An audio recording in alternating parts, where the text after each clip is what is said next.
for sure. She says we have to treat him normally, tell him about our day, even if he just sits there most of the time. She says, "Charlie, that's how we got you to start talking when you were little. You were just like your dad in a way, all sealed off in your own little world. But we broke through to you finally, didn't we? We talked your gosh dang ears off.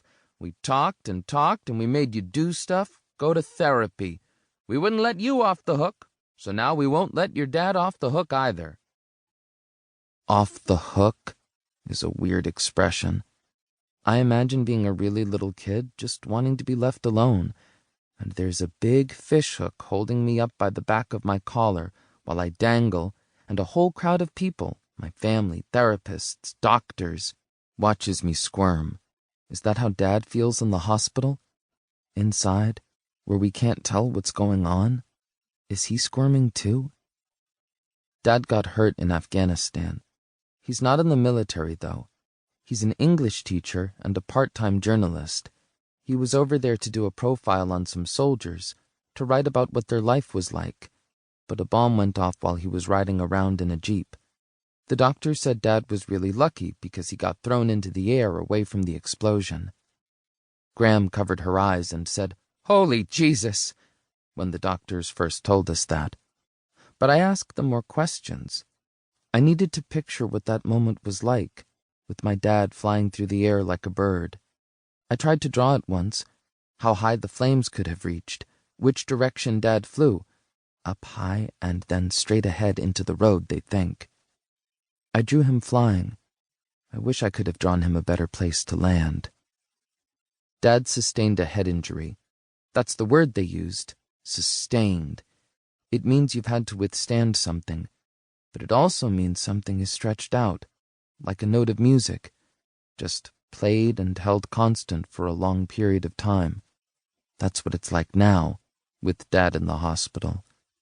Like this strange, invisible hum is in the air around us, and Graham and the twins and Davis and I just have to keep listening to it, and none of us know how long it will go on. 2. Human and bird behavior share similar qualities when it comes to the issues of family and survival. Tiberius Shaw, Ph.D. The hospital's basically our home away from home. I used to get anxious about it, but not so much anymore. First, you go in these huge sliding glass doors, and there's a bunch of orange couches and coffee tables and potted palms. It's like they're trying to pretend it's some sort of nice hotel, one with hand sanitizer dispensers all over the place, and people wearing scrubs, and others pacing around with their phones. "Can we go down to the cafeteria?" asks Joel, dragging on Graham's arm. "Please, we're starving."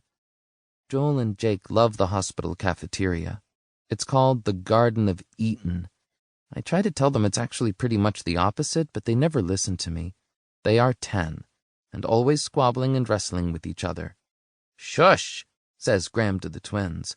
"We're not going to the cafeteria. Stand up and walk straight like normal human beings." "But we're starving, starving." They limp along moaning. That cafeteria is taste bud torture. The sandwich bread has seeds like little pebbles, the soup has blobs of orange scum, and the oatmeal's a lump of sticky paste. Their scrambled eggs leak a soggy puddle of egg juice that ends up seeping into all the other stuff on your plate. Just thinking about it makes me gag. It doesn't take much to make me gag. I even do it when I brush my teeth, which is why Dad always let me use a wet washcloth over my finger. But now Graham makes me use a toothbrush. She stands over me while I gag, and she doesn't even care. I don't know what the big deal is, toothbrush or washcloth, if your teeth get clean. The hospital cafeteria is torture overall, but I admit it usually does have fairly decent chicken nuggets. The coating is crisp and kind of bland, which I like. I've figured out that no matter where you get dragged in this world, you can usually survive by ordering the chicken nuggets. I'm hungry right now, too, but I don't say anything because I don't want to sound like Joel and Jake. "Oh, for the love of Pete!"